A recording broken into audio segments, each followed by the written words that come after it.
Alright guys, Pokemon booster boxes are all the rage when it comes down to Pokemon investment into 2023 here. So today, let's take a look at how you can determine whether or not booster boxes are right for you. Stay tuned.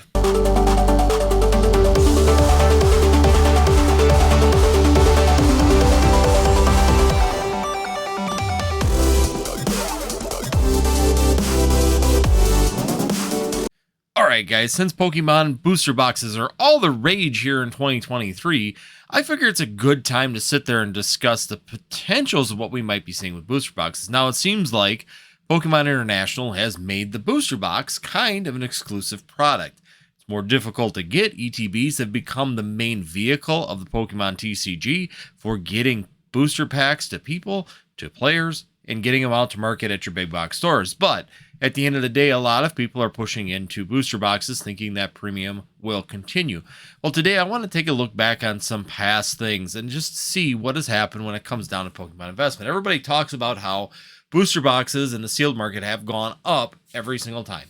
100% through time that these booster boxes have done this. And to be honest, they are 100% correct.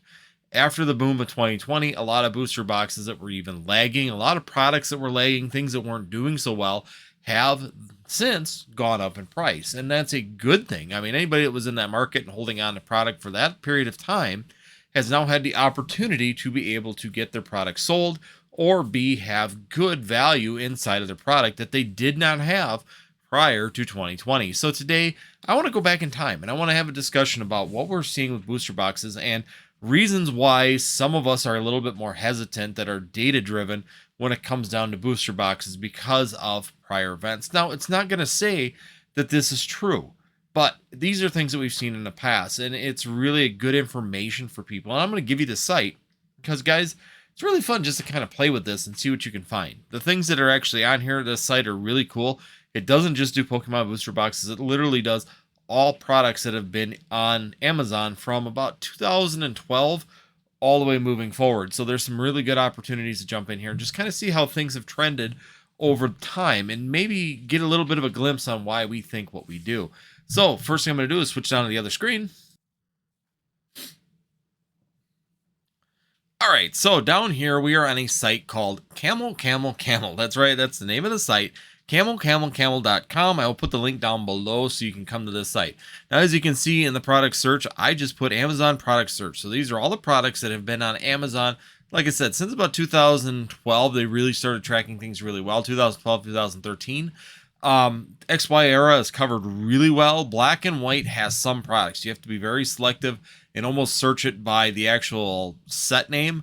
It's been the easiest way for me to find black and white, but I'm just going to use XY Evolutions and XY era products as an example because they started right around that time period, about that 2013. So there's a really good database of information on these particular sets. And now, as you can see, I'm going to scroll down. And these are one of the things that, you know, when it comes down to a data-driven investment idea, when you're sitting there watching trends and watching the way that things have performed previous, and, you know, the concern is that we could always lose a large member base in this TCG. Pokemon's doing well. The IP is very strong. Do I think that Pokemon's going anywhere in the next 10 years? No, I think it's pretty solid at this point in time, but things could change rapidly in this market. And when it comes down to it, it's always that cautionary thing that possibly when I talk about being a conservative investor in the hobby. So when I come down to it, I'm going to just go ahead and just pull the first one here. I skipped this one because it doesn't have a toy. It's kind of a weird one. It's not even have any of the information put in. It's not even quite labeled right. So I don't even want to look at that one. It's probably one of them little scalpers things, especially with the price, just doesn't make sense. But you can actually go through here and see these items that are actually listed for Amazon in general, so you can get a glimpse of what we're looking at. So if we go here and we go to the first one that I'm going to find here, which is going to be this Pokemon Fates Glide booster box. Now, if you click on this, you're going to come in here and there's going to be this nice little graph. And the one thing I don't like is the Amazon, because that's Amazon itself selling a product, which doesn't happen very often when it comes to Pokemon products. They're really not a good trial base to it. But if you see on the side here, there's this nice little tab that says price type. So you can sit here and turn off the Amazon and turn on the third party. I just get rid of the Amazon pricing.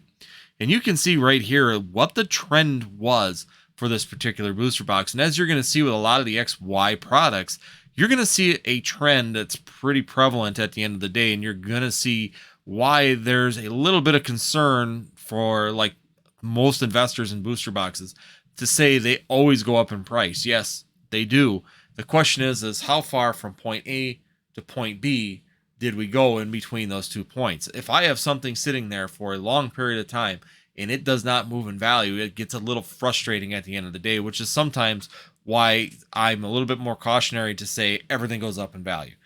Sometimes it takes a long period of time in order for it to do so, and sometimes it takes extreme catalysts for this to happen. So we're going to go ahead and take a look right now. Like I said, we're on Fates Collide. This is on CamelCamelCamel.com. We're going to go ahead and scroll down here to the actual graph. So you can see the graph here moving across. This set was released, roughly, if you go by the timeline, sometime in mid-2017. So we know what the time period when was this released. You can see right here that the low was about $70. This booster box at one point, roughly in 2017, early 2017. Sorry, it was released in 2016. Early 2017 here, you can see that there was actually a price drop down to 70, but congruently it stayed around $85. Now, this is the point that I always like to look at when it comes down to it. From the release date all the way here until almost October of 2020 time period, which we all know what happened right then, this booster box did not do much of anything. April, May time period was when we really started to see that market trend start to come up. Hidden fades, people were getting, that side money. The people were stuck at home with COVID. They were watching more YouTube videos. They were getting back into the hobby. And these were the things we were seeing. So when we look at Pokemon investing, we're seeing a nice little trend coming across when it comes down to Pokemon booster boxes. It really didn't do much, guys. I mean, from 2017 all the way until 2020, this booster box really didn't change in value. And really, we know the circumstances that occurred in order for this trend to continue forward. So this is just the first one. We're going to go through. This is Fates Collide. I'm going to pull a bunch of these ones out of here. XY Evolutions, the golden child of Pokemon investing, right? What did that do? It had to have done really good, right? That's what a lot of people have this thought process that XY was actually a really good performer.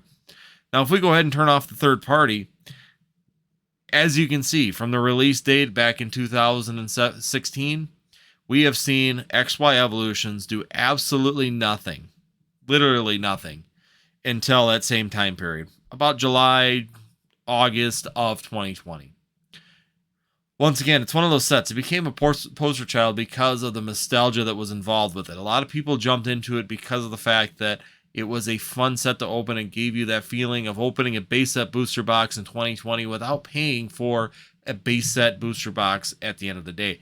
That's what people were into and why this box particularly did extremely well. Now, as you can see, this thing shot all the way up to about $1,200. We do know there were sales about $1,200. And currently, it's on here selling for about $875. Now, is that completely representative of where we're at pricing? No, because I've seen these go down to about $600, $650 on sales through eBay and other sources. So once again, it's not far off, but this is just through the actual Amazon site, through third parties and things like that. It's not 100% dead on, but it really gives you a good glimpse of the momentum of a product over time. And I can tell you, when I came back into the hobby in this 2019 era, right around this April, we were purchasing these for about $79 a booster box. I purchased 4 of them for $79. My son and I opened opened two of them total, and we've got 2 of them still here in storage. So once again, I can concur that it was $79 right there at that point, $79, $80, no problem. So once again, we are seeing a complete trend, once again, pushing into that boom period where people were getting that money, people were getting that stuff, that catalyst to create this market to go up. So, one of these boxes has got to do really well, right? We can go ahead and take a look. Primal Clash, another one of the good ones from XY Evolutions or XY era. A lot of people enjoyed this particular set. Go into it. Here we go. Third parties. There isn't a lot of data going back on this one particularly. I don't know why. Maybe nobody in Amazon sold this one back in the day when this first came out. Sometimes this happens with some of these booster boxes. You're not seeing these trends. But even though from the release date to this point in time, once again, you're looking at about that $79, $80 range. And then we get all the way up into that May, June period, and then we start seeing it going up. And then, of course, right here in October of 2020, we all know what happened. Skyrocketed all the way up until about early 2021, where we saw the market kind of flatten out. The one good thing about Primal Clash that I do enjoy when it comes down to the graphing side, it did not have the big retracer. I mean, some of them sold a little lower, but overall, the prices stayed pretty steady on that Primal Clash booster box. Once again, price is not exactly representative. It's close, but these are actually sales that are happening on Amazon on a daily or weekly or monthly basis. They just kind of fill in, and sometimes you'll see dotted lines where there's big gaps, and they just don't know the data at that point. I'm going to kick all the way down here. We're going to go now. Here we go. Roaring Skies. Roaring Skies was an interesting one because this is one of the booster boxes that performed like Evolving Skies in the XY era. So we're going to go ahead and take a look at what we have here. Once again, you see the release date of this particular product was back in 2015. So this is one of the earlier sets of the XY era, and of course, Roaring Skies did extremely well. It came out, you had your original release, and that product did skyrocket back then. A lot of people that were in the hobby back at this time period will confirm that this product did extremely well, all the way up until it got up to, roughly about $225, $250. I know there's a lot of people that, when it comes down to booster box investing, said that they were in on Roaring Skies because it was doing extremely well at that point. And then Pokemon did its normal, reprinted it to oblivion. What happened when it did that? Dropped that price all the way back down to about $76 to $80. Once again, we're down around that $80 booster box range. And we saw that continue all the way up until, of course, the same time period, that May-June time period of 2020, where we see that continuous curve start to go up. Once again, we all know the catalyst that happened at that point in time. I'm going to go ahead and go down and pull up this one, Breakpoint. Breakpoint, another one. Apparently there's no data on it. So there's been one sale at $165. Once again, sometimes this happens. Might not be selling that many of them, but it was selling back in 2017. Once again, I don't consider that a good data point at this point in time. Steam Siege. Go ahead and take a look at Steam Siege. As you can see, same kind of characteristics right around that $80 range. And then when we get to this point in time, you can see it went up in price. And of course, it didn't go as high as all the rest of them. $350 for Steam Siege boxes. I think you can purchase those right now for around $250. I know there's quite a few Steam Siege boxes available right now in the market. Next, we're going to go through, see if I can find one more XY era before we go into a Sun and Moon. Yeah, Fates Collide. Did we go? Yeah, we already did Fates Collide. So we can go into a Sun and Moon one just to see what the similarities were when it comes down to Sun and Moon. And I'm going to go ahead and pull open Tag Team. Tag Team's a fun one. So if we go into Tag Team itself, we got the Amazon sales. I'm going to shut that off. Once again, we're seeing a very commonality to it. Here we were seeing a lot of sales right at that, 144, 130. So we were doing really good actually on Tag Team. Tag Team was a very popular set. I even remember when I came back into the hobby, Tag Team was what everybody was shooting for. Unbroken Bonds was just released when I started. That was my first tournament set. And I didn't really start back into the hobby just prior to that. Unbroken Bonds was the first battle deck that I actually rebuilt, and I was probably back in for about a month or two before that. So right around that May 2019. As you can see, Tag Team has done really well and continue to kind of just soar after that. Once again, the big catalyst is still about that May-June period of 2020 when we saw the big movements on these sets. And you can see this. And the reason I really wanted to go into this, and I'm going to switch back to the other screen here. So anybody can get that data at any time. I wanted to give it to you for that CamelCamelCamel. It's a nice site to be able to track where these sales have been. Overall, it is pretty accurate. I mean, there is some discrepancy. It's not dead on, of course, compared to like TCG player pricing and that. Sometimes there's a discrepancy of a couple dollars. If you look at Fusion Strike, it's $140 right now on TCG Player. It's $138. We can take a look at even like the Steam Siege. Yeah, there's last sales on the Amazon site was around $290, but we know we can purchase them about $250. So there's a little bit of discrepancy, but it's not much. The overall curves are all pretty consistent at the end of the day when it comes down to the actual sales point. Now, what's the point of this? What am I trying to get at on this? This is a reason that you see a lot of channels that are prior to boom. So like myself, and a lot of other older channels that are out here and established channels in the Pokemon investing space. Do we think booster boxes are an investment? There's a potentiality. Are they always going to go up in price? History has said to this point, yes, with the cautionary tale of the amount of time that it took to do it. We look at the beginning sets that I showed you for even Roaring Skies and some of the other sets in the early part of the XY era. We see them come in at about $80 a booster box, which was pretty common back at that point in time, and they really didn't go up in price until 2020. That means some of them booster boxes were sitting there for 5 years with no growth, no movement, no change.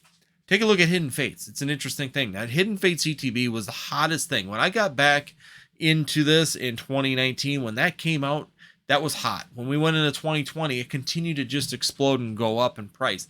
And when you were in there in 2021, everybody hyped up Hidden Fates, Hidden Fates, Hidden Fates, Hidden Fates. How many times did you hear Hidden Fates is the greatest set of Pokemon right now? Do you hear that any longer?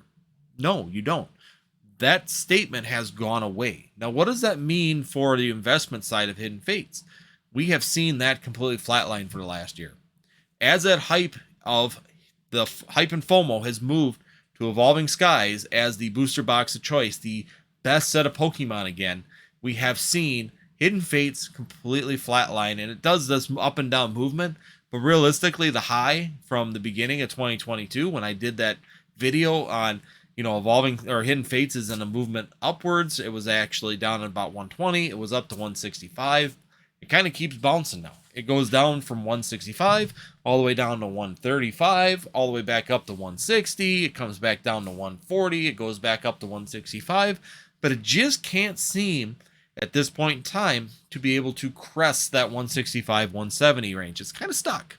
And that's to be expected as you lose hype and FOMO from some of these sets, even ETBs, even when it comes down to booster boxes. It's really hard to say that 5 years down the road that these boxes are going to continue to move in those upward trajectories. And yes, I think that they will eventually move up in price. I think that as supply continues to dwindle and less of it's available on the market, more box breakers, whatnot, streamers, all these people continue to open these products, they will continue to go up in price. Is Evolving Skies going to continue to go up in price?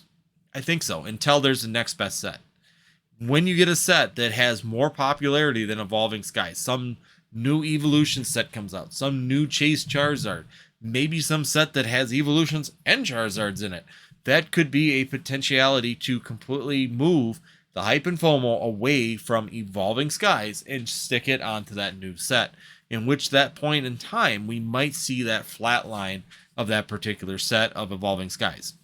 That's the risk we run when it comes down to investment, and that's why do I think that the booster boxes are a good investment in 2023? Yes, I think if you can get in at a good point, once again, I think that if you can get in around that, step in point of where I want to say for Sword and Shield around that $100, $110 range, and let it ride for a little bit, I think you can easily get a good 20, 30, maybe 40% profit on most of these sets pretty easily.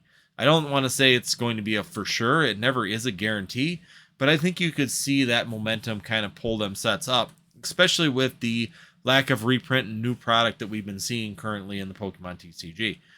Once again, Pokemon International seems to be focusing more onto ETBs than they are on booster boxes. The reprints are going to the ETBs and not the booster boxes, as we've seen with Fusion Strike, Chilling Reign, Evolving Skies, Sword and Shield Base, Vivid Voltage, Darkness Ablaze. I mean, I can keep going down the whole list of them. It seems like that is where the reprints are going. Even Brilliant Stars got an ETB reprint, did not get a booster box reprint.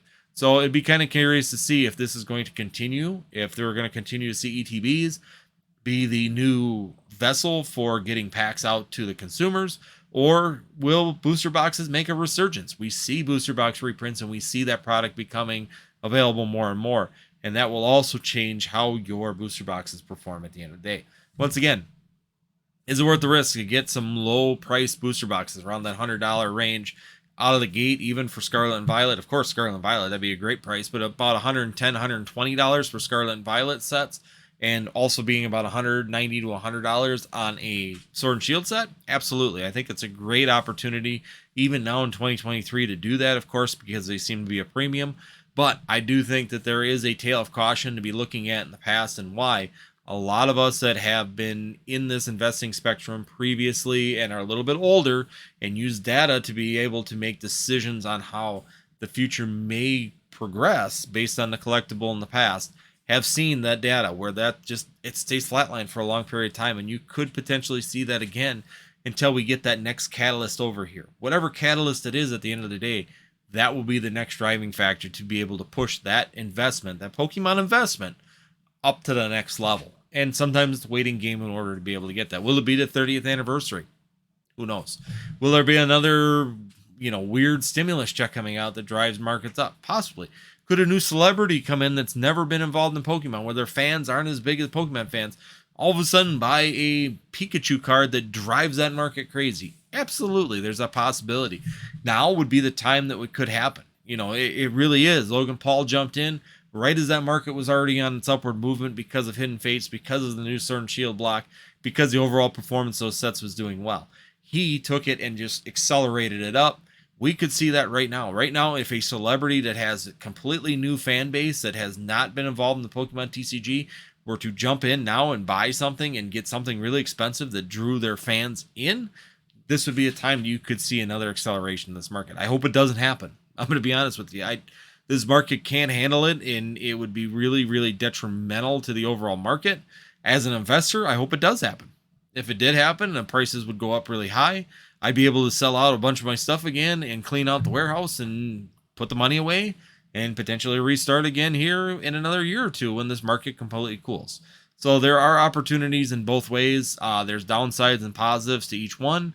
It's just a matter of which one that you want to see and what you want to look for the long term overall. But overall, guys, that's what I want to talk about when it comes down to Pokemon booster box investing, is just understand what we've seen prior, how boxes have performed over long period of time. Yes, from point A to point B. If you skip everything in between, every booster box has gone up in price. The biggest question I have is when I ask people is, how long did it take for it to go from its low to where it is at its high, and when did it start to move? If it's gone 7 years, if I showed you a graph where you were going to make no money on something for 7 years, but yet at the end you were going to make a large amount of money, I'd be asking the same question a lot of people would be asking. Why did I hold it for this 5 to 6 years when I could have lengthened this down to the buy-in point here, waited 1 year and potentially seen that growth and done something with that money for 5 years in between there? It's just something to keep in mind, and that's what we'd like to discuss when it comes down to your investments and overall value in this hobby. How do you look at that value? When do you determine when to jump in and when to purchase the booster boxes to get the best advantage from it? So overall, guys, hopefully it's some good information. Hopefully this helps you out in your Pokemon journey as always. And if you did make it this far into the video, be sure that you hit that subscribe, hit that like, and last but not least, hit that notify. That way you know when we're doing new videos and keep up to date with lives and things that we're doing here on the channel. Otherwise, if you do like this kind of content, as always, I'll put up these 2 videos up next to me for your information afterwards. We will see you next time here on Northwoods TCG.